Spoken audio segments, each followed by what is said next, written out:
Welcome to this section of the course on multiple linear regression. I hope you enjoyed the tutorials on simple linear regression, and now that you're comfortable with Gretel, we can move on with our next step in our modeling journey. And in this section, we will learn quite a lot of things. We will start off by talking about dummy variables, and you will find out what you need to do when you have categorical variables as some of your regressors. Then we'll talk about the dummy variable trap so that we can get that important topic right out of the way right away so you never fall victim of the dummy variable trap.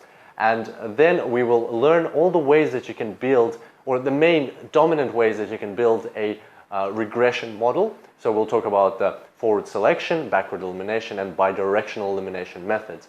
Then we will actually learn how to apply one of those methods in practice, and we will build a model ourselves.